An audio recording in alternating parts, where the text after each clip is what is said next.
আল্লাহ পাক রব্বুল আলামিন যে নির্দেশ দিয়েছেন তা হচ্ছে আল্লাহ নাজিলকৃত বিধান জীবনের সার্বিক ক্ষেত্রে অনুসরণ করতে হবে।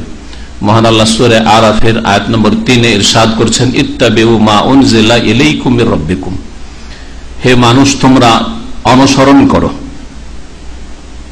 ইত্তাবিউ ইত্তিবা করো মানে ফলো করো, অনুসরণ করো। কিসের অনুসরণ করতে হবে? কোন বিশেষ ব্যক্তিরও বলেন, একমাত্র রাসূলুল্লাহ সাল্লাল্লাহু আলাইহি ওয়াসাল্লাম ছাড়া কোন বিশেষ ব্যক্তির অনুসরণ করতে বলা হয়নি, যতই বড় ব্যক্তিত্ব হোক না কেন।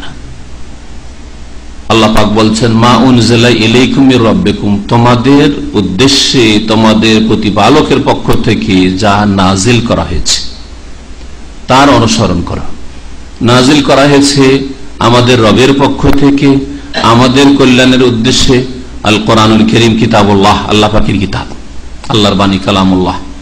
নাজিল করা হয়েছে আমাদের হেদায়েতের উদ্দেশ্যে, আমাদের সার্বিক কল্যাণের উদ্দেশ্যে। রাসূলুল্লাহ সাল্লাল্লাহু আলাইহি ওয়াসাল্লামের হাদিস, তিনি যা করেছেন, তিনি যা বলেছেন, তার সামনে যা কিছু করা হয়েছে, বলা হয়েছে, তার স্বীকৃতি দান করেছেন, অনুমোদন দিয়েছেন, এই সবের নাম হচ্ছে রাসূলুল্লাহ সাল্লাল্লাহু আলাইহি ওয়াসাল্লামের হাদিস।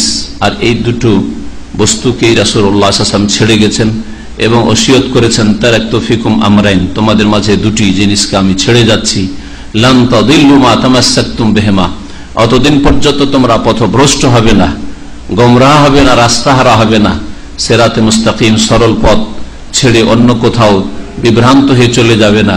মা তামাসসাকতুম বিহিমা, যতদিন পর্যন্ত ওই দুটো জিনিসকে মজবুত করে ধরে থাকবে।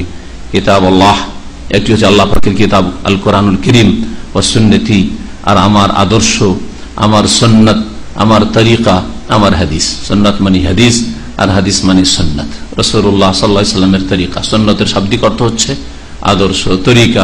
রাসূলুল্লাহ সাল্লাল্লাহু আলাইহি ওয়াসাল্লাম যা বলেছেন তা আমাদের জন্য করণীয়। রাসূলুল্লাহ সাল্লাল্লাহু আলাইহি ওয়াসাল্লাম যা করেছেন এবং তার সাথে খাস এর কোনো প্রমাণ আমাদের কাছে নেই, সুতরাং আমাদের সকলের জন্য, প্রত্যেক মানুষের জন্য।